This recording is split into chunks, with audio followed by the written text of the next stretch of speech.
Good afternoon, good evening, good morning, wherever you are in the world. Today we have a very special guest, fantastic guest who's been very kind to join us, the 2015 British long jump champion, Abigail Irozuru. It's been very kind of you to join us today, and we're going to get an insight into a mind of a champion athlete, the mind of a fantastic athlete. Abby is now moving across in the world of motivational speaking and motivating young people, motivating people in the corporate sector, motivating anyone that comes her way. Her approach is quite unique. She's been there, done it as an athlete. She's transferred those skills across to business and life in general. She's got what I would call a holistic approach where she uses mental skills. She talks a lot about the physical aspects of performance too, and also generally anything that she finds useful and works for her clients. So, Abby, good afternoon. How are you? I'm well, thank you. Thank you for inviting me onto your chat show. Yeah, that's fantastic. It's kind of you to join. So we'll start with what inspired you to become a long jumper, Abby. What was your inspiration to go into long jump? Do you know what? I started long jump officially when I was about 14 or 15 years old, and I wouldn't say I was so inspired to do it as much as it was something that I was good at doing. So I had always been to participate in various different sports since the age of 2 or 3. I did dance, gymnastics. I was part of the swimming club. So I was just, my evenings from Monday to Saturday were full up. It was just Sunday would be my rest day, or it would be family and church day. But every other day I'd participate in loads of different activities, and until I fell into athletics through a training corps. And I discovered a coach he discovered me, and he said, "You were really talented, come to Sports City in Manchester and train with me." And that's how I got involved in it. That same year I jumped a really big distance. The following year I went to the English schools, which was a big thing in the athletics, track and field world. And from then, the following year after that, I represented Great Britain. So within a couple of years, I realized that this is what I wanted to do. This was what I was good at, and it was what I enjoyed. What was it like to represent Great Britain? It must have been a big boost, and I suppose any athlete's pinnacle is to represent their country and to get to the very highest level. How did it feel to participate in long jumping at that level? It's a phenomenal achievement.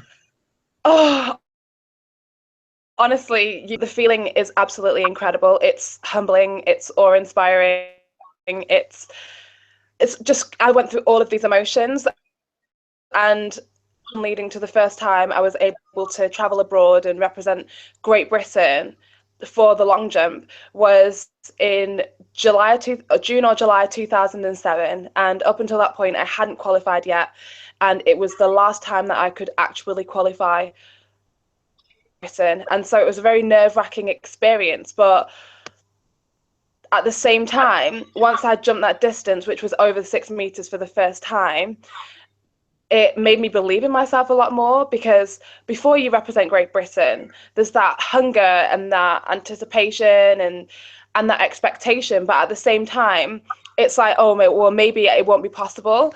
But once I'd jumped that distance and once I'd represented Great Britain, I started to believe in myself a lot more and started to see this as something that I was really, truly passionate about. And I think it was from that moment that I was able to commit a lot more to being a top athlete. Yeah, no, that's fantastic, and putting it in perspective, 6 meters is a long way, and so anyone who is not involved in track and field and thinks 6 meters and just look across the room and it's probably longer than many people's bedrooms, if not front rooms, really. So I think I'd be lucky to do a triple jump at the 6 meters. I've tried my hand at long jump. It didn't go really, really well for me, but that's phenomenal, and it really is, and that natural talent will take you so far. And I think that with the Olympics that have just gone by recently, we watch and see some of these amazing athletes, and we think, oh, they are and have got some natural ability. It also involves a lot of work. You don't get out of bed one day and jump 6 meters. It takes a lot of time, dedication, and effort, really. And how did you have to train to get there? And did you find that when you got there, you hit a plateau Abby. As an athlete myself, I sort of got to level, and then I got to level fast, and then I sort of hit this plateau, and everything I did to go forward would just take an increment. I sort of hit this mark and looked at every angle I could to sort of improve. Did you find that yourself? Did you just sort of carry on making big improvements? How did your performance go? Okay, so it's quite funny because I was thinking about this the other day, the progression that I've had through the sport, and I think it was pretty accelerated once I got into the sport. And for me to jump that 6 meter mark, it took me 2 years from starting to actually getting to that point. And then the second phase was from 6 meters to kind of getting around the mid 6 meter mark and just being consistent at that point. And then I wanted that breakthrough. And that's when I jumped the Olympic standard in London 2012. And of course, it's a lot of hard work. Particularly, that was particularly difficult for me when I had started in the sport and I was seen as this talented individual, and I was able to jump really big distances so early on in my junior career. I found that the transition from junior to senior can be quite challenging, because it's not just about working hard, but it's about working smart. And for me, I was, unfortunately, so at times I wouldn't be able to train or compete as often as I wanted to, and that can have a very negative impact on your performances. And so the challenge for me was a lot more mental than physical, because knowing that you're missing out on days of training, because and your competitors are doing those days of training, and you know that the gap is widening and widening, and you're trying to close that gap, and then it's kind of that vicious circle. It's causing stress and the thought process of how far away am I now from catching up with these girls. So but it's just been perseverance. I think perseverance is key, and that's what allowed me to keep progressing. Even despite the setbacks, I was able to progress, even despite the injuries and my way, exam stress, getting into university and having to combine university and training. I managed to do that all successfully, and I think the key to that was just being passionate about what I do and persevering. I would train 6 days a week, sometimes 5 to 6 days a week, and sometimes in the morning and the evening, because I love what I do. And I think that's key to anything that you do in life.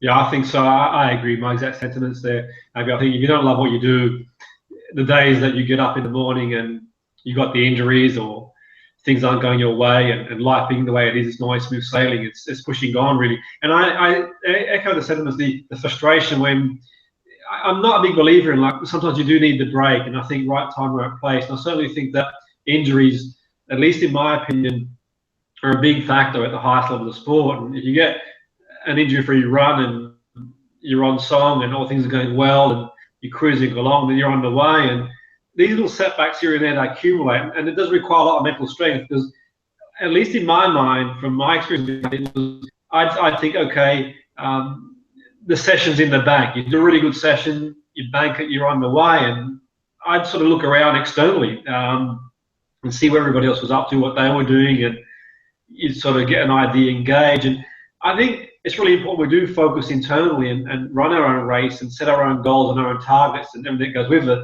Albeit, like you said, there are other stresses involved: university, academic, school, jobs, all these sort of things that go with it. How did you cope with it? How did you cope with, okay, on one hand, you've got a GB Olympic qualifying mark, I was going to say time, referring to running there. So at one point you've got the jumping Olympic qualifying stand. On the other hand, you've got this vision of going as far as you can as an athlete. Then you've got your studies too, and you're very academic, very bright. You studied at university and did well. How do you manage it all? How do you get your mind some downtime and just to focus and breathe, so to speak, with all that stuff going on, and the pressure and everything else that goes with it? How do you do?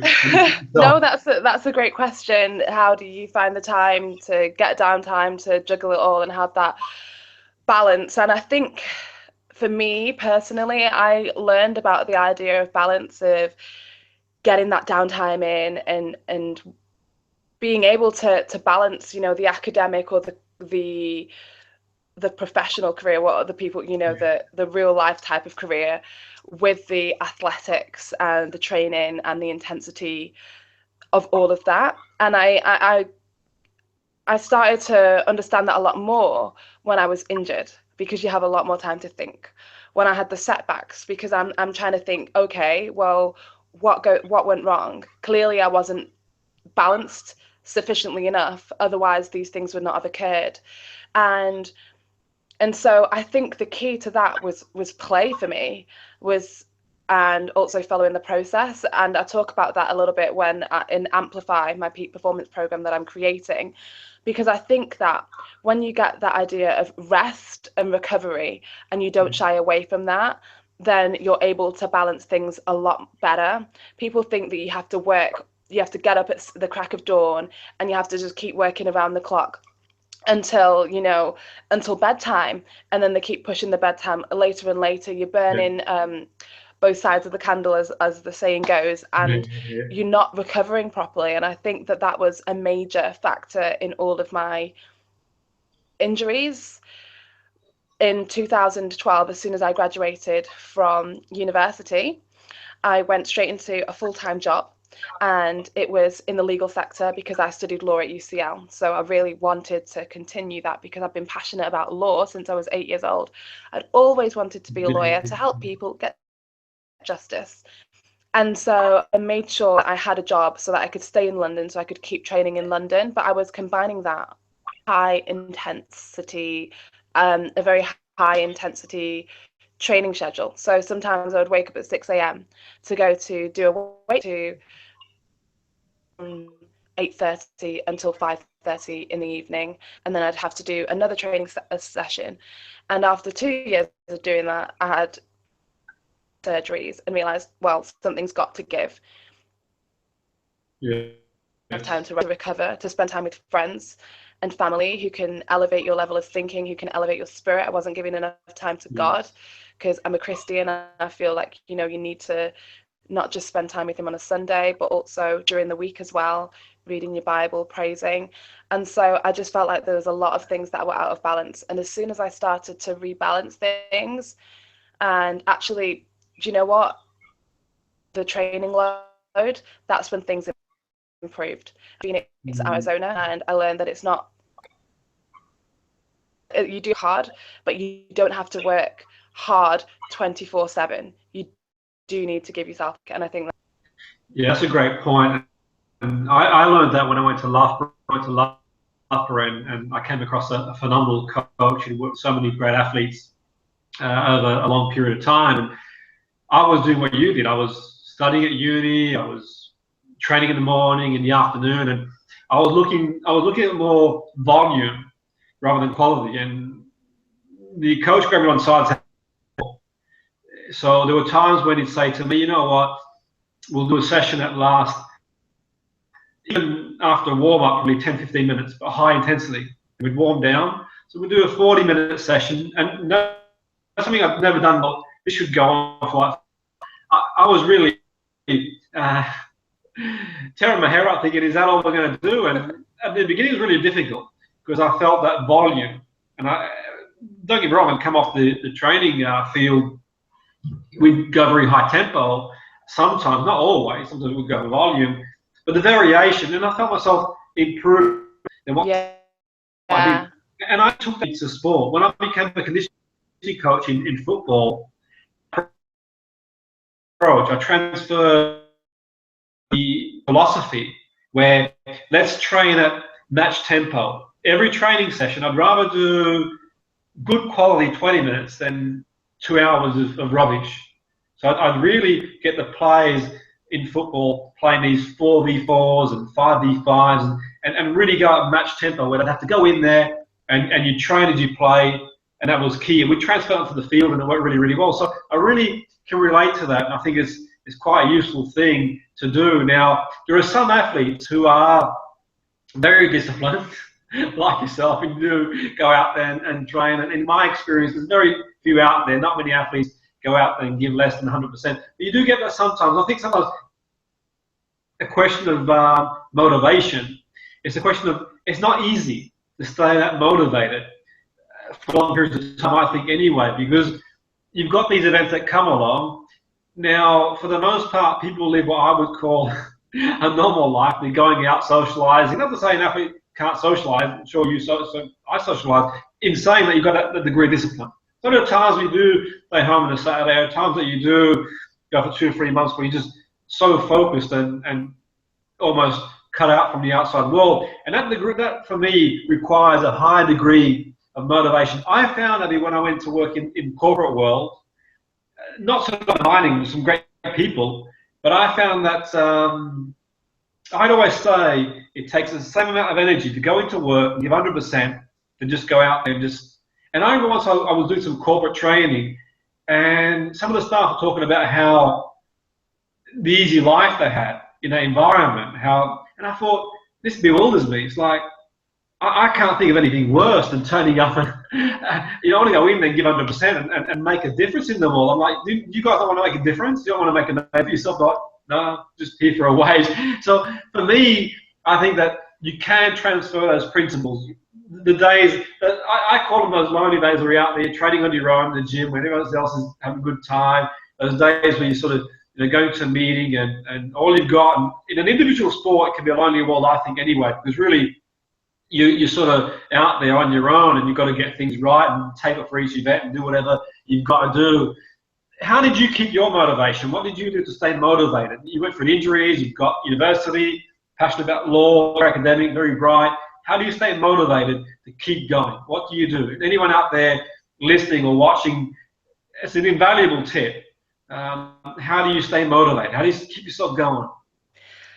That is a great question. How do you stay motivated, particularly through the hard times when you have to wake up at crazy o'clock in the morning, when you got injuries? And for me, it all comes back to the love of what you do, having that passion, because when you do love what you do, you'll persevere no matter what.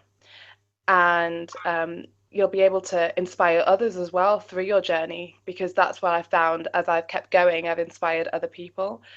And I think it's not just having that passion and that love for what you do, but it's also understanding the why behind it, because sometimes the emotion is not there, but you have to attach the reason to the love of what you do. And for me, the emotion is like the high of being on top of that podium. It's the high of jumping that Olympic standard, or superseding anything that you've ever jumped before. When I first jumped 6 meters, or there's a video of me when I first jumped over the Olympic standard, and how my emotions were all over the place. I was jumping, I was crying. It was just an incredible experience, but you don't have those all the time. And that's when the reasoning comes in. That's when you have to listen to, why did I start this in the first place? Why did I love this last week when today I feel like I don't want to get up in the morning, or I don't want to continue going? And for me, there were 3 key points that I discovered why I love to do this. And I remember writing this in an essay at school, why I loved athletics. It was simply because I love to travel. And at the time I was traveling around the UK. Now I get to travel around the world for what I do, which is incredible, and live in different places around the world. You know, Australia, the Commonwealth Games will be in 2018. People have just been at Rio de Janeiro for the Olympic Games. So you get to travel to the most amazing places. I get to meet new people on a regular basis. Like I met you, I've met all the top sports stars in track and field. You know, people ask, oh, have you met Jessica Ennis? Have you met Usain Bolt? I'm like, yeah, you know, I talk to these people. We compete with each other, we support each other. So it's not just about the people that I compete against. They also elevate me and inspire me and encourage me. And also, finally, you know, I take it back to the winning. I love to win. I love to be on the top of the podium, and love the challenge of getting back to the top. So for me, I identified 3 key things that I love about what I do, so that even when in the times when, no, I don't want to keep going, I can say with logic, this is actually what I love to do. This is why I love to do it. And that's why I will keep going. That's why I will persevere. That's phenomenal takeaway. I know, really good, and I think that any young person who gets a chance to see this conversation, that's a phenomenal free takeaway to take away. And not everyone wants to be an athlete, not everyone wants to be a sports person, not everyone wants to be. I suppose everyone's got their own choice in life. I still think you can apply that to whatever you want to achieve. You want to write a book, you want to be a film star, you want to be a lawyer, you want to be a doctor. There's so many career choices people have got and they can do, and relative to how you define it in your own world. But I think you can sort of transfer that to any area. Definitely. I think it's whether you want to be a radio broadcaster, a butcher, a baker, candlestick maker, you can transfer that same philosophy. And I always say, when I do talks in schools, I say to young people that when you do a career, think passion of what you love to do. I always say to young people where money's great, don't get me wrong, we all need money to survive, and fantastic. Now, for me, I always think that the people who chase the money, when you think about the big picture, you can only live under one roof, you can only eat so many meals a day, drive so many cars, and sometimes people they lose sight of what sort of brought them into the sport in the first place. And one thing in my experience of working in track and field over many years and working with athletes over many years, I admire the passion and love they've got for their sport. I know we all compete when it comes down to competition. Outside there, like you said, there's quite a unique atmosphere. We all want each other to do well. There's no animosity. It's almost like a family, really, in that respect. But also what I admire is the fact that it's pure passion. You're doing it because you love to do it. It's not easy. Financially, it's not easy. You run up a lot of your own expenses as well. I know these days in the UK, they've brought funding in, but even the funding that has been brought in, as good as it is and fantastic, it's helping athletes a long way compared to some sports. And I don't want to generalize because I've worked in football for a long time too, and I love football. I've got some great friends who are footballers, and I don't want to, generalize because they're phenomenal people. But certainly I found in my experience, and there's nothing I wouldn't say that I wouldn't say to their face, but there's certain people I think that they lose sight why they got into the sport in the first place. And that's sort of quite sad when I see some people in the higher paid sports, and football falls in that category. Not as many players as people make out to be, it's only a small minority. They start losing sight. Now, I know you've got to make a living, and I understand market value, but it's quite sad when you think, what got you to the end of the first place? That to do your best stuff, to do your best work, once the passion goes, the love goes, it starts becoming more of a chore. And I always say to young people in schools, follow your heart.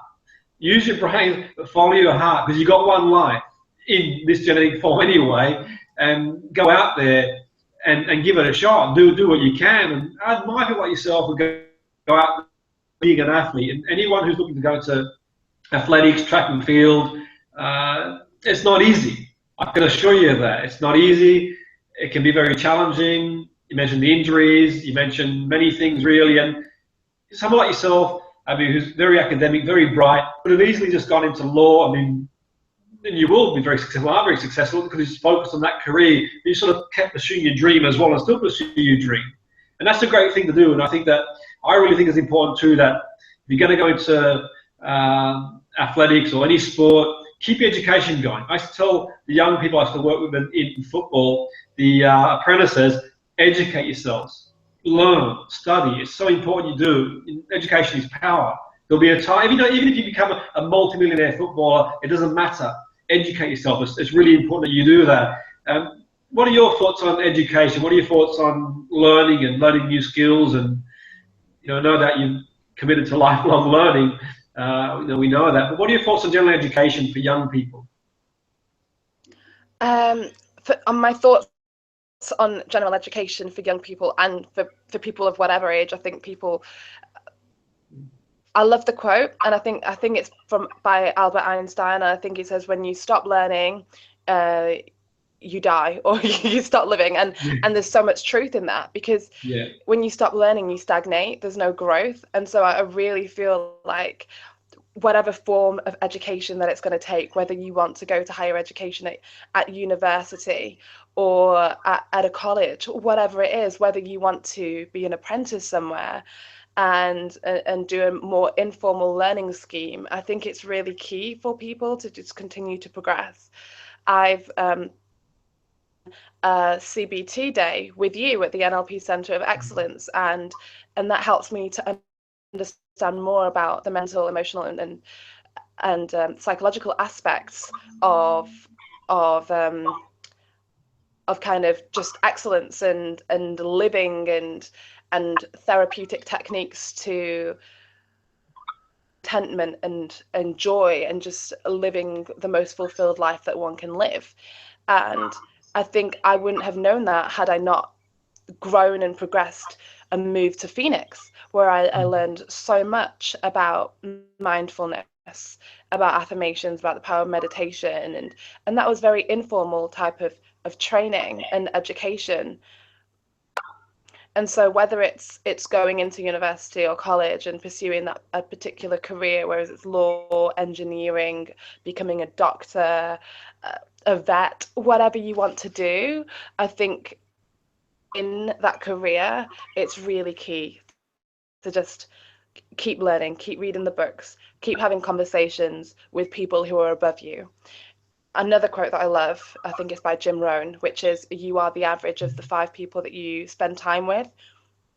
And so it's really important that the company you keep and the people that you have around you, that they're actually elevating your level of thinking, because you don't want to have clones of you. How will you grow if everybody that you talk with has the same mindset or has the same opinions as you? It's really great to have people who kind of don't support your way of thinking. Yeah, Then you can start to challenge them. sure. Why? Ask questions.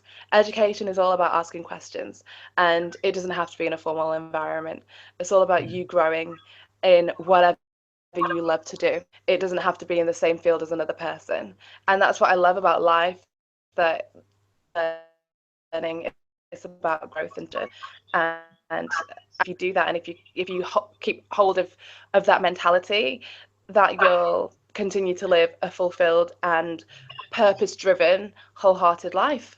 Yeah, no, very much so. I think that's really important. Proximity is power. I think the people we associate have a big impact on us, and very much so. I think sometimes it's a question of confirmation bias, where people will seek out people with similar beliefs to what they have in different areas of life, and that's fine. I think we're comfortable around people who have similar values to us and similar beliefs to us, and so on and so forth. But I also think it's useful to extend our comfort zone and see what other people say, see what their thoughts are, see what their opinions are, and they can challenge us to grow. And we're not going to agree with everything all the time. Yet he's saying that it's a learning experience, and I certainly think sometimes, you mentioned before, I think travel is fantastic, and traveling certainly enlightens us. I think traveling is a good opportunity to see people in different countries, different places, different walks of life, and you share experiences. And I think it's a great learning journey. And I'm a big advocate of mindfulness. I think it's really, really great, mindfulness, and I really think it should be part of, and some schools are bringing it in to schools, and they're doing it in schools, and I do talks on mindfulness in schools when I can.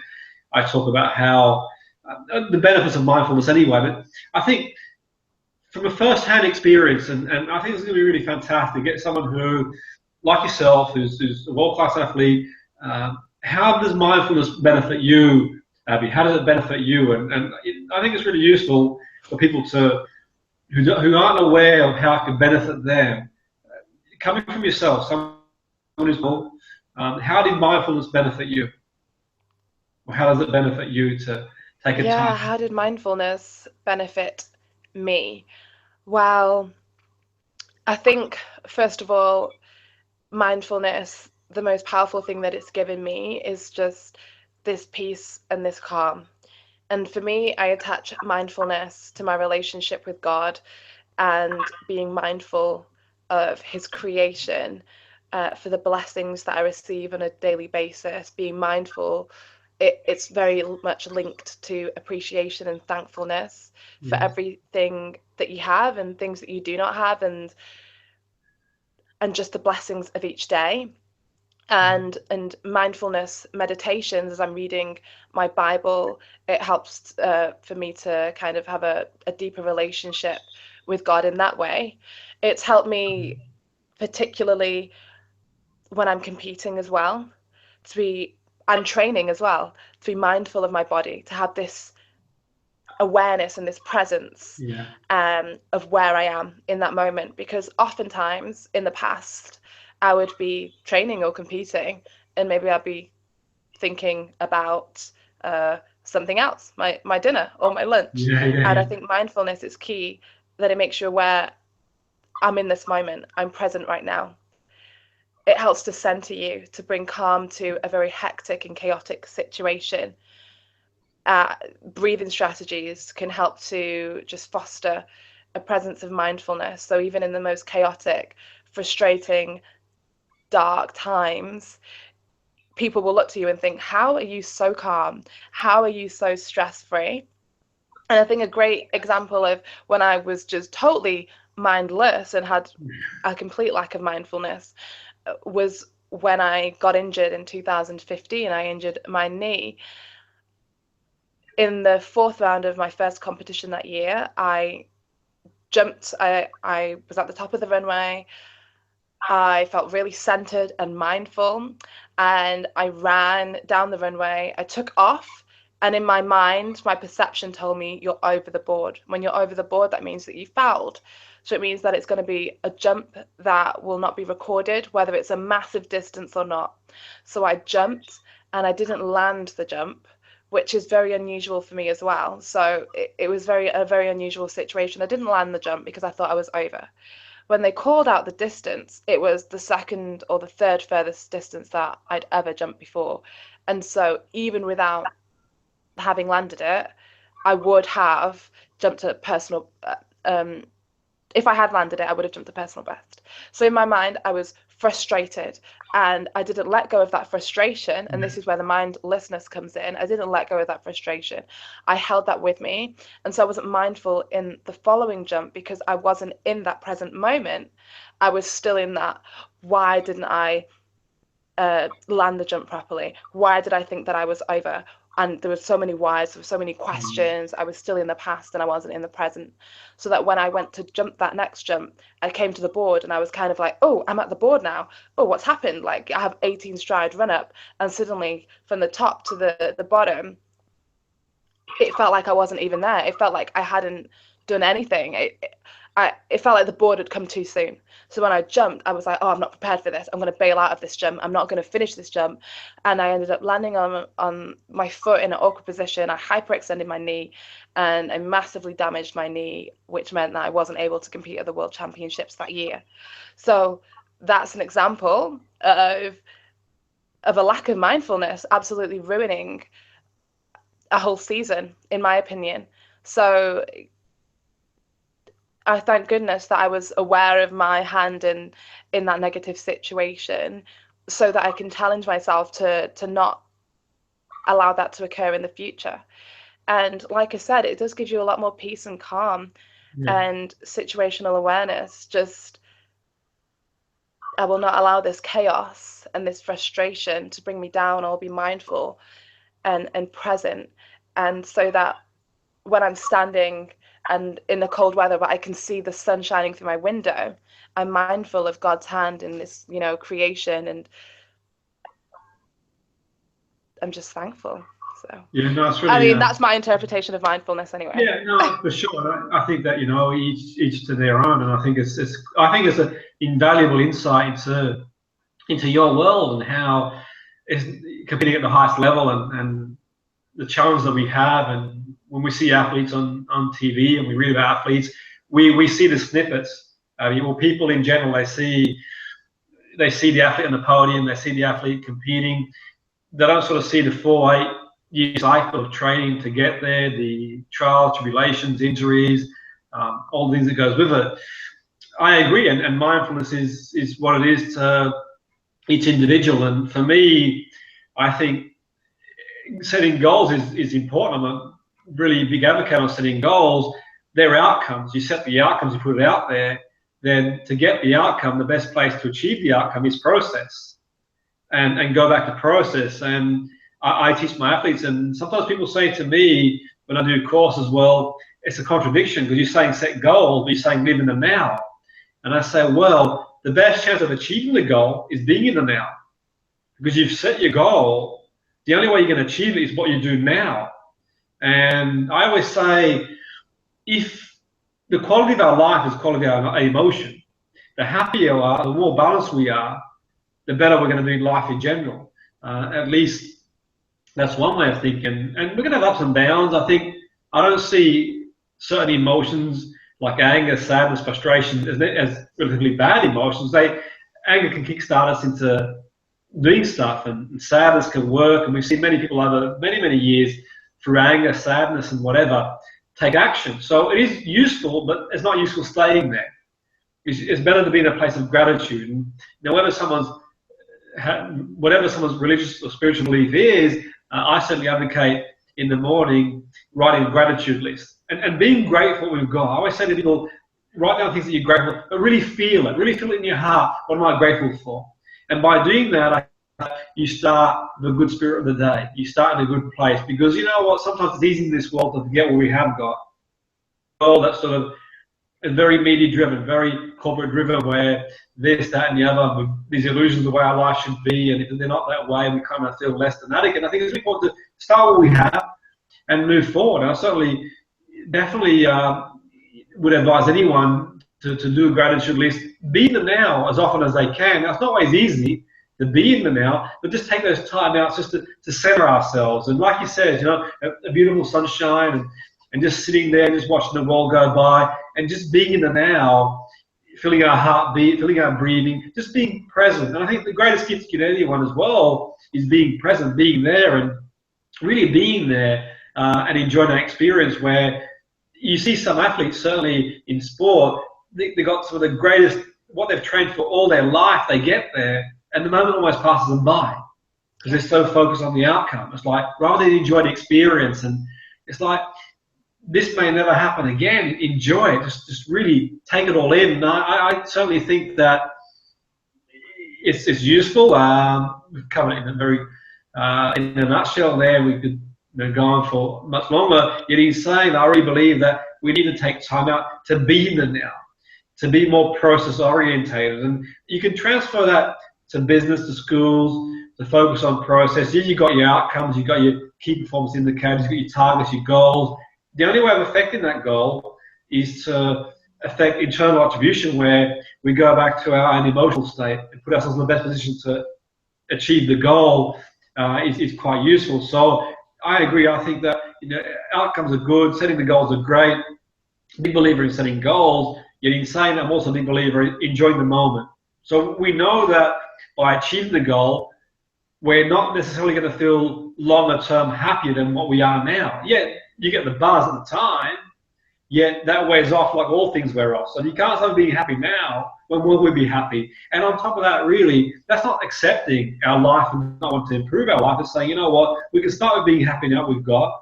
But what we can also do is recognize that the only thing to affect your goal is to be in the now, to take action. What we do now is going to lead to tomorrow. And I think it's really important to do that. And I certainly see a lot of that in schools when I go in and do talks and they've got A-levels and GCSE. I say, well, it's all good and well. And I was in the school doing a talk, and they were doing their A-levels, and a lot of the talk was around what they were expecting to get. And the teachers, in my opinion, they do a great job. They do really, really well. They could do fun understanding and insight into things like NLP and mindfulness and so on and so forth. Because really, in my mind, when I went up to do the talk, I sort of focused on the opportunity to express yourself in a different way. The exam not being the be-all, end-all. You're going to have many exams in life that are not just going to be exams in the classroom. They're going to be generally life being the way it is. It can be very challenging. You're going to go through ups and downs. And my goal was to take the pressure off them, to not focus so much on I've got to get the A and I've got to do this and I've got to do that. It's a bit like a footballer who's taken a penalty in front of 100,000 people under pressure. That footballer can score 100 times in training and put him in a field with 100,000 people watching and the world's expectation. The pressure gets to them. Now, what is pressure? Pressure is what we put on ourselves. Go to process. Follow your technique. Strike the ball. The keeper saves it. Fair enough. Hold your hands up. You've done the best you can. So my philosophy in the school was, you know what? Go out there, study, back yourself, believe in yourself, do the very best you can, and see what happens. Yeah, set your goal. You want the A. It's going to get you to university, whatever's going to happen as a result of that, then put it to one side and go to process. Go in the zone. And you'll know from being a top-class athlete, when you're in that zone, just things are flowing, and just trying to optimize that state when we're in flow, and somehow, putting it into like a bottle and sipping it every now and again, and being in that zone. And I think it's quite a useful thing to do. And moving forward, I think what's quite interesting, with all your experience, Abby, your experiences in life, your traveling, being a fantastic athlete, a great athlete, academic experience, going into schools, I think for me, young people would take a lot from you speaking to them. Even if they don't want to go down the same road you went down, and not many people will go down that road, because not in taking a high degree of talent, and also degree of dedication and many things that go with it. But wherever they're going in their life, I'm sure they can take a lot away from you. What are some key messages that you could give to people who are at that age now, where maybe a little bit like the age you were when you mentioned at 14, 15, you realize you have this talent and ability to excel in long jump, but then you also have this passion to be a lawyer, you want justice for people as well, so you sort of got this passion, and no doubt that would have brought in your own mind, which road should I take, what should I do, but you sort of kept on going, you kept on going, and you achieved in both areas. But a young person who's sort of struggling in their own mind and struggling to hold it together, because I know from my experience of doing talks in schools and being a teacher as well, they do struggle. They might not be open about it, but inside they do struggle. What message could you give them, Abby? A young person who's sort of going through that sort of phase where they're unsure and they feel under pressure and so on and so forth. What could you say to them? So, for a young person that's unsure of what they want to do and they're feeling under the pressure, I think, to me, confusion, and you are in a kind of confused state because you have all this pressure. You have to decide, you're doing your GCSEs, you're about to do your A-levels after that, and then you have to make the decision, am I going to go to university or am I not going to go to university? Am I going to go straight into a job? And there's all this weight of expectation that's put upon you, especially academic, and you're already struggling through school.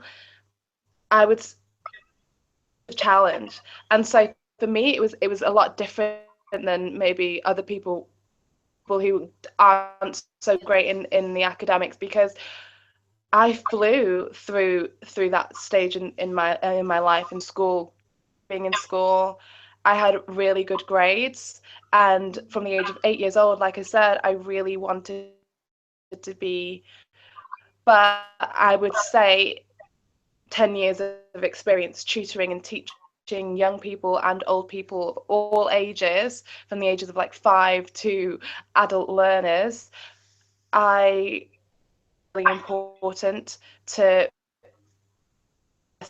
because you do need that for a lot of things in life, for a lot of jobs. But I also think that you need to express your creativity, whatever that might be. For me, it's jumping into a long jump pit. And other person, it might be it might be like really creative. It might be the writing aspect. It might be playing football, and whether or not you can do that as a profession, doing it.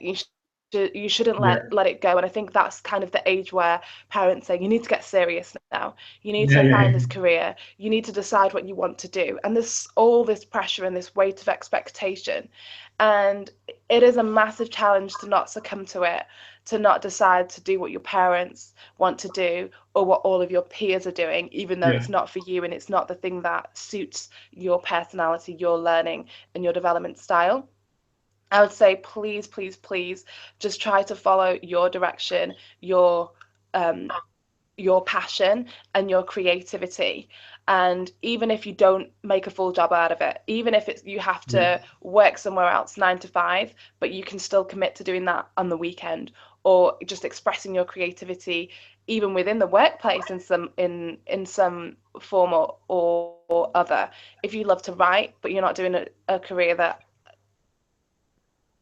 you can maybe suggest to the boss, I want to do a newsletter or something like that. And if you're in school and your parents want you to go to university, but that's not what you want to do, perhaps you can proactively look for an apprenticeship or something that you can do that shows, hey, this is what I want to do. I can make a career out of it. I am passionate about it, and this expresses who I am. Because I always say we all know we have our own unique purpose and special plan. We're called to do something. We're called to be a gift to the world. And we can't do that by doing the same thing as everybody else does. We have to express our own authentic. And that's also part of my Amplify performance program. It's key to just be authentic you. It's key to know your purpose, to understand what you love to do. And we know our purpose by knowing what we love to do. I love to jump, and through my jumping I inspire other people because I keep persevering. There's so many other things that I love to do as well. And you can make what you love to do, you can make your passion your purpose, and you can continue to persevere no matter what. And I think that's key, just having that love, and also that support network, that one person or those two people or whoever they may be, who will just keep fighting your corner, who will keep inspiring you and encouraging you and having faith in you even when you don't have faith in yourself.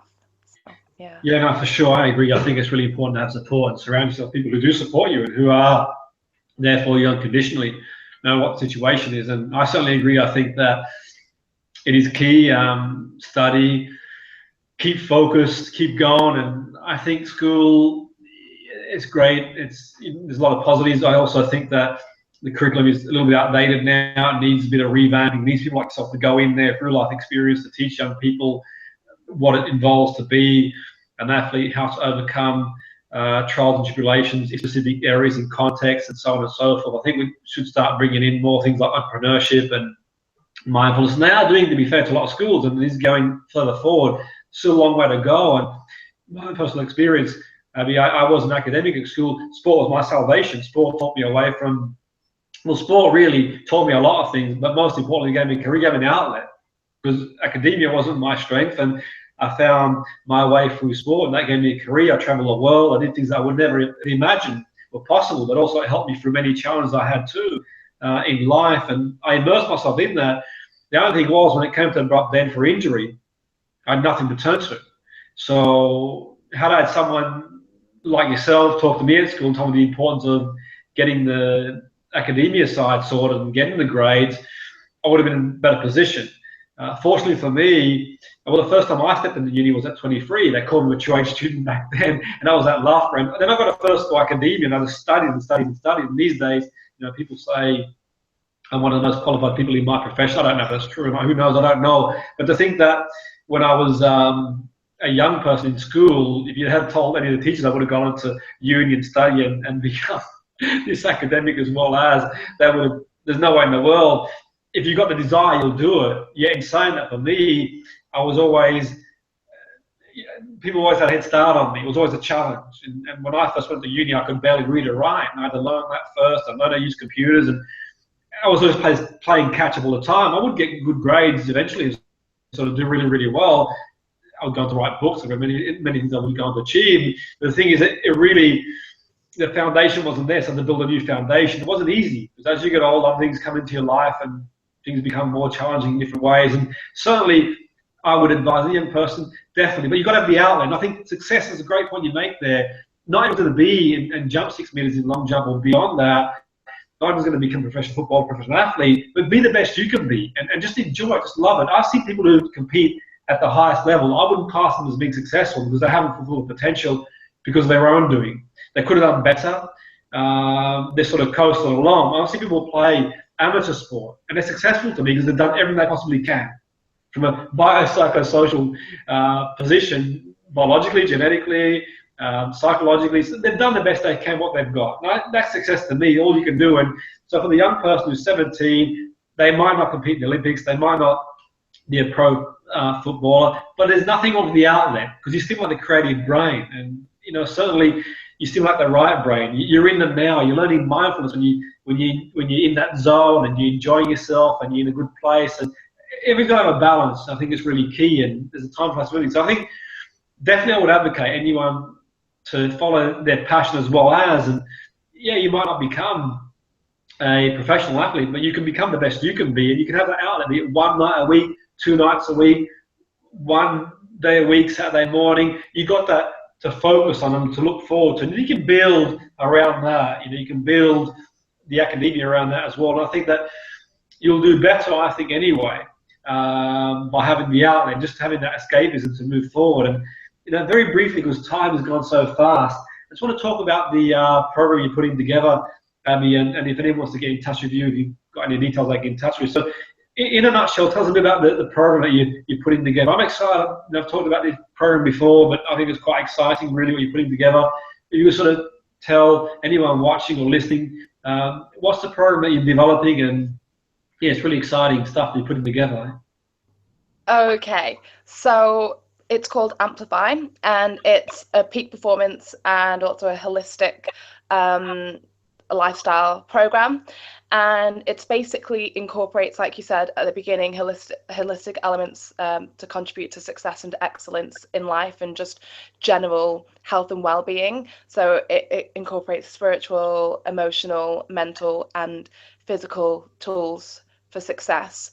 So things like affirmations and mindfulness and meditation, things like getting into a flow state. How do I do that? So it's great for sports people as well who want to perform consistently well. How do I get into that flow state where I'm at my peak performance? It's great for people who want to do presentations or who want to kind of get out of their comfort zone. How do I get into that peak performance state? And it's also it's about just finding contentment, I think, as well, because I put this program together over the past couple of years, and that happened after having undergone 2 surgeries, after having missed out on several major championships because of injuries or non-selection for whatever reason, and going through so many setbacks and emotional, mental, physical, spiritual setbacks, and being in a really low place, but knowing that I still loved what I did and I wanted to persevere, but I wanted to, and then going from that place of lack and not performing that great to suddenly within a couple of months having applied these principles, being able to excel and being able to perform at a high standard consistently, having that peace and that assurance and that contentedness that I hadn't really felt for a very long time, maybe since I was, back at university or before university, when life just seemed a lot easier. So just having those general feelings of wellness, but also being able to standard. And I think for me, success is, in 3 words, is like purpose, passion, and perseverance. And I'm sure I've mentioned that over numerous times over this past hour. And when I often ask people, how do you define success? They go on this long spiel about what it is to them. And then when I ask, can you define it in 3 words? It's crazy the answers that I get. But often the answers are, they talk about, there's one that's persistent pursuit of progression. There's another one that's living your best. And another person talks about inspiring others or living inspirationally. And for me, that's what I try to incorporate into the program as well, because I realize that when we are living what we consider to be our successful life, it's often when we're living with purpose and when we're smiling on a regular basis. We can't smile every day because things happen that are going to make us cry and upset, but it's about having that right balance and being able to enjoy life more often than you don't, having that gratitude and living with mindfulness so that you can have that gratitude, being present, being able to elevate your performance when it matters, when it's necessary. So the breathing strategies that I use to be able to become British champion, to be able to qualify to represent Great Britain on a regular basis. Yeah. And just living with a purposeful life, so that I can get the most out of it, enjoy it, and having the right people around you as well throughout the journey, because life is about people. You can't do it alone. It's about relationships. And I feel like Amplify incorporates all of that. And Yeah, hopefully no, it it will, sounds it like will really help people who participate in it. yeah, I think it's a fantastic program.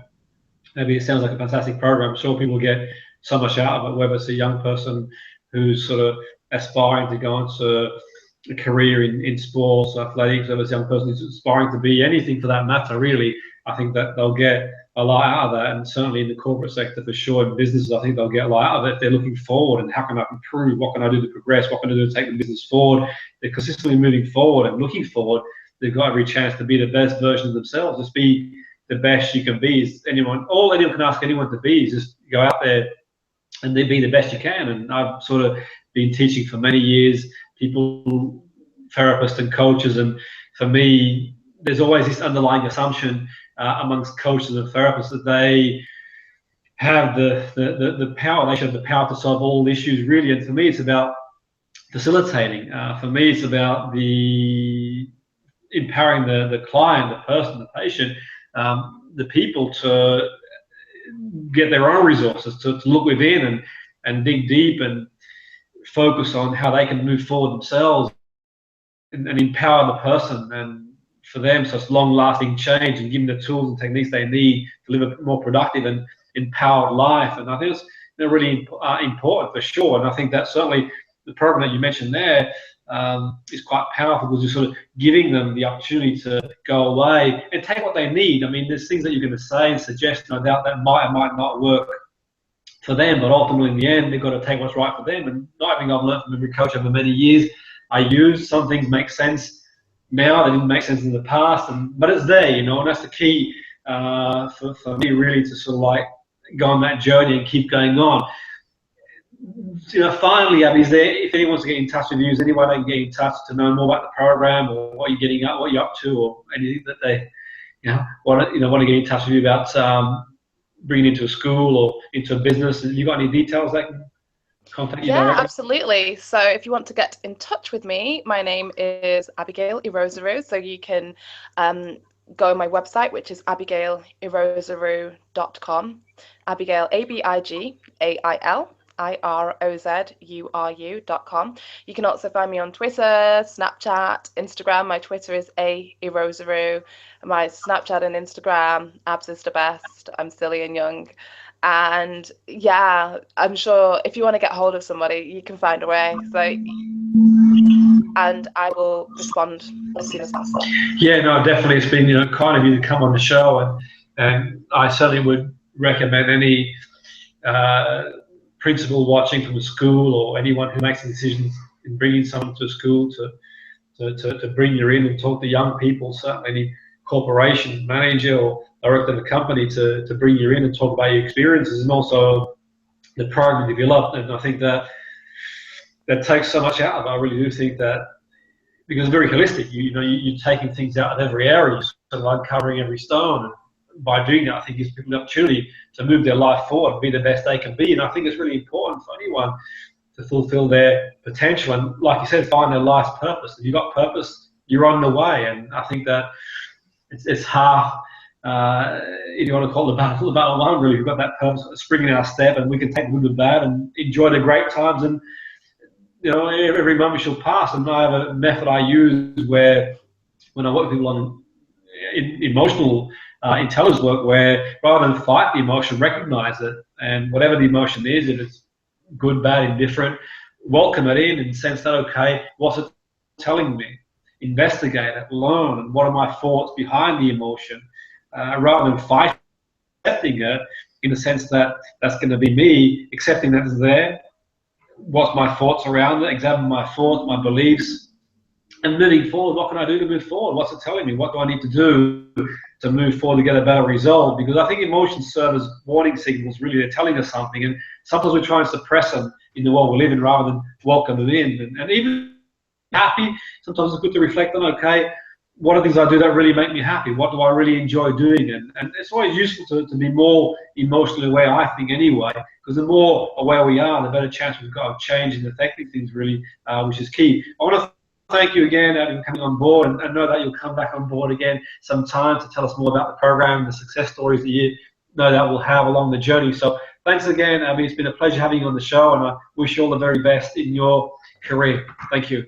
Thank you. Thank you so much for having me. I've enjoyed it.